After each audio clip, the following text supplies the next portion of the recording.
She always trusted him completely, never doubting the man she had married. But one night, a tiny ping on her phone shattered that trust and everything she thought she knew about her husband. When Olivia checked his GPS, her blood ran cold.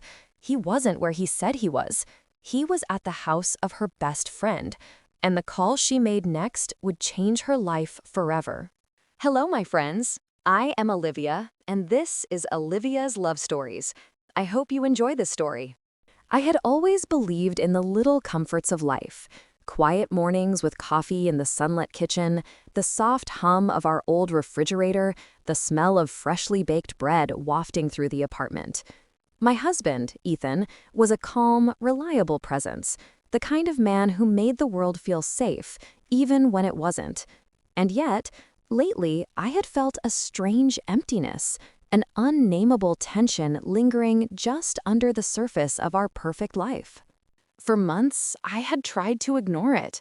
The late nights at work, the sudden text messages he would delete before I could see them, the subtle defensiveness whenever I asked questions about his day. I told myself I was being paranoid. Ethan had always been honest, and trust wasn't something I could just discard. Still, the knot in my stomach refused to loosen. That evening, the sky had bruised into shades of purple and gray as I finished tidying the living room. Ethan had kissed me goodbye hours earlier, murmuring something about an urgent client meeting and that he might be late. Normally, I wouldn't have thought twice, but tonight, an uneasy feeling crawled along my spine. My phone vibrated, and I picked it up almost reluctantly. It was a notification from the location-sharing app we had installed for emergencies, a silly precaution, I had thought. I tapped it. My heart stopped. The blue dot wasn't at his office or at the downtown street where he had said the meeting was. It was across town, in the middle of our old neighborhood. And then I recognized it. The address belonged to my best friend, Clara. I stared at the screen, unable to breathe. The room seemed to tilt, the walls closing in, as every memory of our friendship flashed in my mind. The secrets we shared, the endless laughter, the trust I had placed in her for years. My fingers trembled as I dialed his number, the phone shaking against my ear. "Ethan," I whispered when he answered. My voice cracked, betraying the panic I tried to suppress. "Where are you right now?" There was a pause on the other end. A silence so heavy, so impossible, it felt like the world had stopped spinning. Then I heard it, a faint rustle, a murmur, and the unmistakable sound of laughter that made my chest tighten with disbelief. "Ethan?" I tried again, voice trembling, my mind screaming for the truth. And that's when the faintest pause stretched into an unbearable weight. I knew in that instant I was standing on the edge of something I wasn't ready to face, but there was no turning back. I gripped my phone so tightly that I thought it might shatter in my hands. The blue dot on the map didn't lie. Ethan was at Clara's house. My mind raced through possibilities. Maybe it was innocent, maybe it wasn't. But the laughter I'd heard, that warm, familiar tone I had trusted with every fiber of my being, made the thought of innocence almost unbearable. I left the apartment without thinking, the heels of my shoes clicking sharply against the pavement. Every step felt surreal, like I was moving through a fog I couldn't penetrate. The city lights blurred, the honking cars and distant sirens fading into a background hum. I didn't even remember locking the door. My only focus was the house ahead, the place that had always felt like a sanctuary for me, and now it was the epicenter of my worst fear. When I arrived, the street was quiet, almost too quiet. The golden glow of Clara's porch light spilled across the driveway, but it did nothing to warm me. I could see the silhouettes inside through the curtains, Ethan and Clara, talking, laughing, closer than friends should ever be. My chest tightened so violently that I felt dizzy. I wanted to scream, to storm inside and demand answers, but my legs felt like lead. I took a step back and pulled my phone out again, hoping for some shred of clarity. A single text from Ethan lit up the screen. "I'll explain when you get here." My fingers trembled as I typed a reply. "I'm outside. Now." I pressed send and leaned against the cool metal of the mailbox, trying to steady my racing heart. Minutes stretched like hours, each one heavier than the last. I could hear my own breathing, shallow and uneven, the beat of my heart hammering in my ears.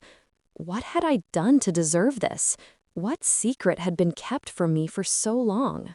The front door opened. Ethan stepped out first, his expression calm, almost too calm. And then Clara followed, her eyes wide, as if caught in a moment of guilt. They froze when they saw me standing there, the wind tugging at my hair, my chest heaving. "Olivia," Ethan began, and for a second, his voice sounded like the man I loved, the man I thought I knew. I cut him off, my voice sharper than I intended. "Explain. Now. Why are you here? Why at her house? Don't lie to me, Ethan. Please." He ran a hand through his hair, and for a moment, he looked pained. Not guilty, not afraid, just pained. And that scared me more than any betrayal ever could. Clara took a hesitant step back, clearly uncomfortable. "Olivia, it's not what it looks like." But I didn't want excuses. I didn't want platitudes. I wanted the truth.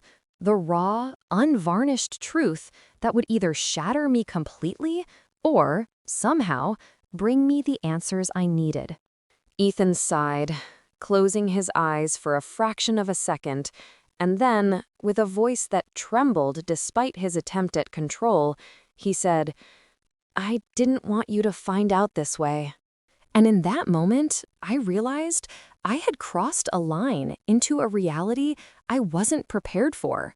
A reality where love, trust, and loyalty collided in the most unexpected, painful way imaginable. Ethan looked at me with eyes that seemed to hold a lifetime of guilt, sorrow, and something I couldn't quite name. My hands were still trembling, the chill of the evening pressing into my skin, but I forced myself to stay.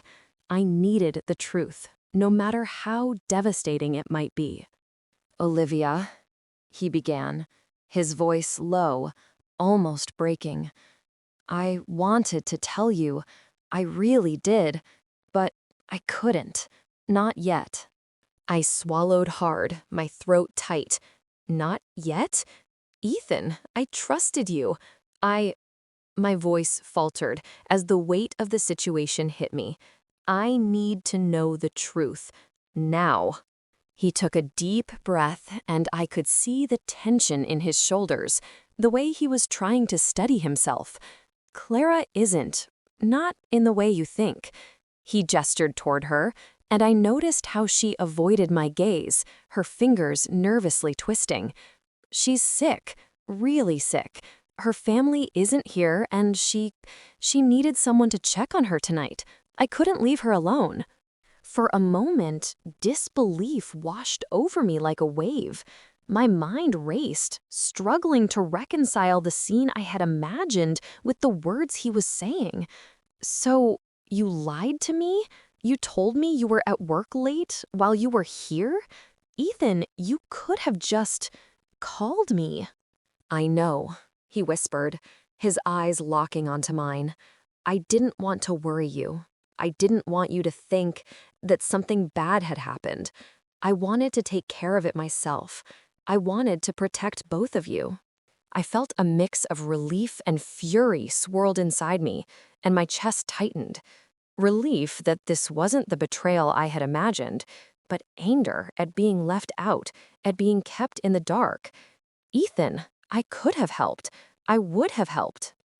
My voice softened, though my heart still ached with confusion and hurt. He stepped closer, taking my hand gently.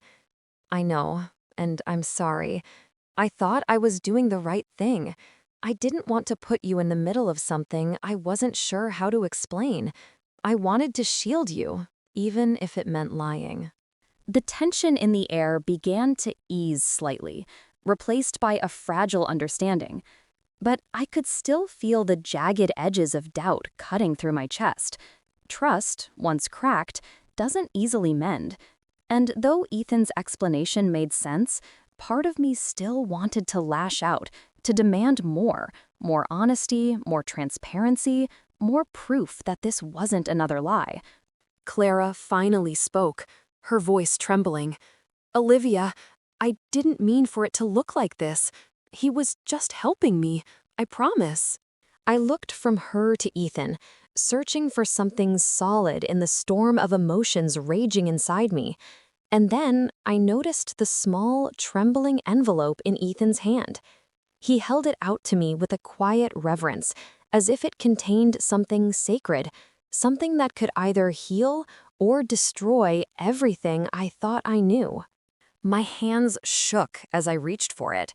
The envelope felt heavier than paper should, as if it carried the weight of all the secrets and lies, all the love and fear, and all the unspoken words that had brought us to this moment. I took a deep breath, and with trembling fingers, I opened it. Inside? Inside the envelope was a set of documents, carefully folded and labeled. My eyes scanned the first page, and my breath caught. It was legal paperwork, proof of something I had never imagined. Ethan had been quietly helping Clara secure a trust fund, covering her medical bills, arranging for specialists, and even managing her finances while her family was out of the country. Every late night, every urgent meeting, every unexplained absence, it wasn't lies born from betrayal, but a secret he had carried alone to protect someone I cared about. Tears blurred my vision as I looked at him. "All this time? You were doing this?" My voice was barely more than a whisper, disbelief and relief warring in my chest. Ethan nodded, his eyes glistening. "I couldn't tell you, not until I knew I could handle it without worrying you. I thought I was protecting you, protecting us and her. I never meant to hurt you." Clara stepped forward, her voice soft, almost fragile. "Olivia, I didn't want to get you involved. I didn't want to cause tension between you and Ethan. He's been incredible, and I owe him everything." I looked at both of them, my heart pounding, and felt the slow, tentative threads of understanding weaving themselves together. The fear and suspicion that had twisted my stomach into knots began to unravel, replaced by awe at the depth of his care, the quiet courage it took to carry such a secret alone. Ethan reached for my hand again, and this time I didn't hesitate. "I understand now," I said, my voice steadier. "I see why you did it, and I see how much love it took to stay silent. But please, no more secrets. Not like this. Not ever." He pulled me into an embrace, and I could feel the tension drain from my body, replaced by a fragile but undeniable relief. In that moment, I realized something important. Love isn't just about honesty in the easy moments. It's about trust, sacrifice, and the courage to protect those you care about, even when it hurts. Clara smiled faintly, stepping back, and I nodded at her. There was an unspoken understanding between us now, a shared respect for the way Ethan had handled things, and a new appreciation for the fragility of trust and friendship. As we walked back toward the apartment together, the night air no longer felt heavy. The stars above seemed to shimmer with a kind of quiet forgiveness, and I felt a weight lift off my chest. I had almost let fear dictate my actions, almost allowed doubt to shatter something precious. But in the end, truth had emerged, not as a weapon, but as a bridge. And as Ethan held my hand, I realized that love, when tested, could endure more than I had ever imagined. It could survive doubt, silence, and even fear. It could survive everything, if only we chose to face it together.